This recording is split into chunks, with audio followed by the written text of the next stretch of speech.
Hezbollah chief Hasan Nasrallah की मौत के खिलाफ कई देशों में प्रदर्शन हो रहे हैं। भारत भी इनमें एक है। यहाँ उत्तर प्रदेश की राजधानी लखनऊ में हिजबुल्लाह चीफ हसन नसरुल्लाह की मौत को लेकर शिया समुदाय के लोगों ने जमकर प्रदर्शन किया। आक्रोशित लोगों ने करीब 1 किलोमीटर लंबा कैंडल मार्च निकाला और इस दौरान जमकर इजराइल और अमेरिका के खिलाफ नारे लगाए गए। छोटे इमामबाड़ा से बड़े इमामबाड़ा तक सैकड़ों की संख्या में औरतें और छोटे बच्चों ने हाथ में मोमबत्ती और तख्ती लेकर मातम करते हुए जुलूस निकाला। नसरुल्लाह की मौत के बाद शोक में शिया समुदाय के लोगों ने अपने घरों और धार्मिक इमारतों पर काले झंडे लगाए। प्रदर्शनकारियों ने कहा कि नसरुल्लाह आतंकवादी नहीं बल्कि वो इंसानियत का समर्थन करने वाला था। देखिए, ये जो हम लोग उनके शहादत का एक वो मना रहे हैं कि गम का त्यौहार जैसे होता है उसी तरीके से सबको गम की तरफ ले जा रहे हैं। और जो ये हुआ है उनके साथ बहुत गलत हुआ है, उसका सारा लोग विरोध कर रहे हैं। शिया जितने भी हैं सब मिल के बच्चों से देखे अभी तक के जितने भी करबलाएं दरगाहें सब में काले झंडे फहराए जा रहे हैं और सब में मजलिसों का हो रहा है। कल भी मजलिसें और भी इमामबाड़ों में होंगी। तो हम लोग का एक ये गम के तरह मनाया जा रहा है जो उनकी शहादत हुई है।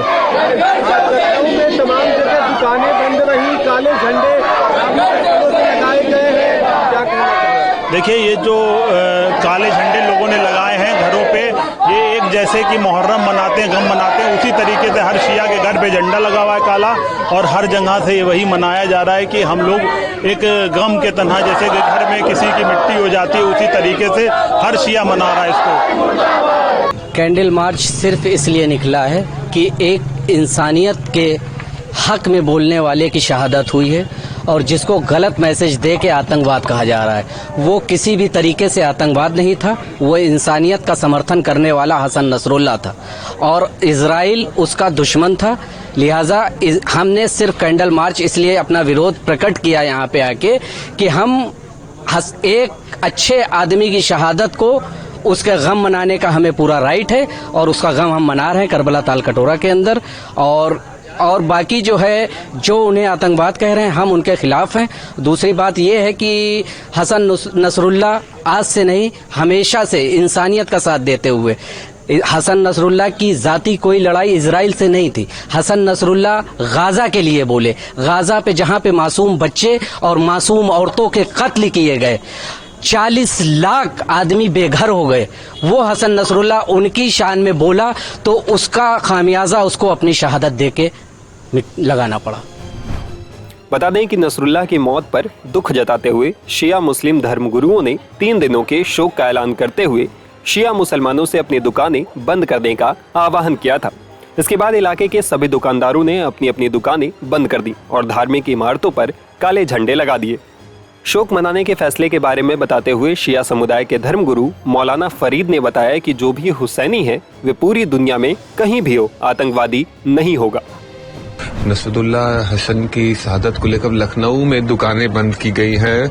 शहादत को लेकर 3 दिनों तक कहीं न कहीं मातम मनाने को लेकर फरमान जारी हुआ। आप क्या सोचते हैं, क्या कहेंगे? देखिए, हम सबसे पहले ये कहना चाहेंगे कि पूरी दुनिया का जो शिया है, मुसलमान है, ज़्यादातर सब फॉलो करते हैं इमाम हुसैन अलैहिस्सलाम की तमाम बातों को, अच्छी बातों को।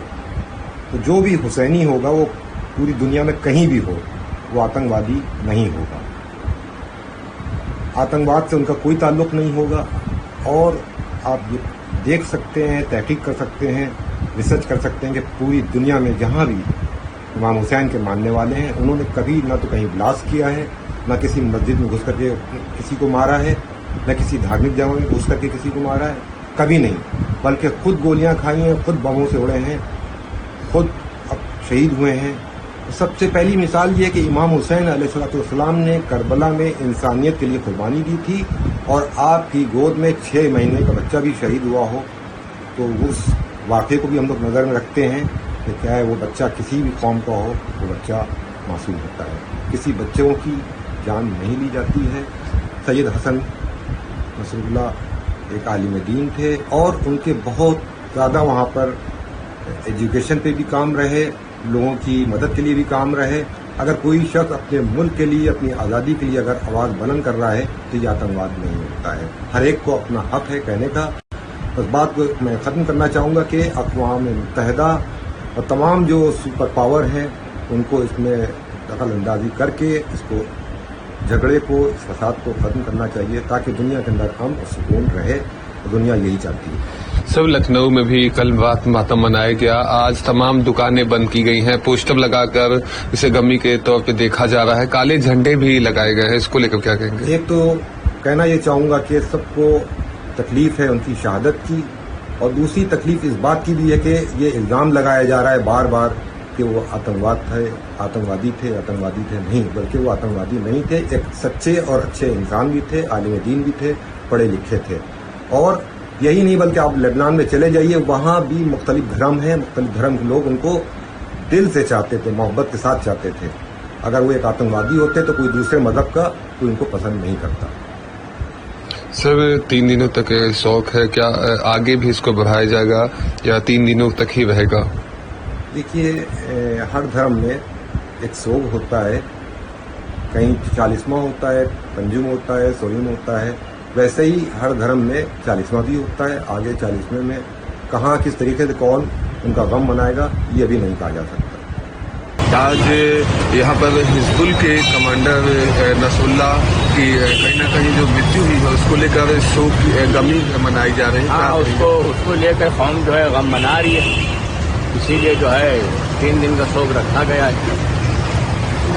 तमाम दुकानें भी बंद रखी गई हैं, काले झंडे लगाए गए हैं। और वही जो है सब मार्केट बंद करके रखी है 3 दिन तक के। कल बंद थी, अब आज का मालूम नहीं, तो उसमें सब थोड़े बहुत मिली जुली भी सरकार है, मतलब आम जनता की तरफ से ये हो रहा है, किसी की तरफ से आदेश नहीं है, या आम लोग जो हैं वो खुद इसको मना रहे हैं, लोग मना रहे हैं। शोक में काले झंडे भी लगाए गए हैं, तमाम जगहों पर गमी का देखी जा रही है। हाँ, गम महसूस करा जा रहा है, गम मना रहे हैं लोग, शोक जिसे कहते हैं, और 3 दिन तक के मार्केट बंद रहेगी। बता दें कि इजराइल ने 27 सितंबर को एयर स्ट्राइक कर नसरुल्लाह को मार गिराया था। हिजबुल्लाह चीफ हसन नसरुल्लाह की मौत के बाद भी लेबनान में आतंकी ग्रुप के ठिकाने पर इजराइल के हवाई हमले जारी हैं।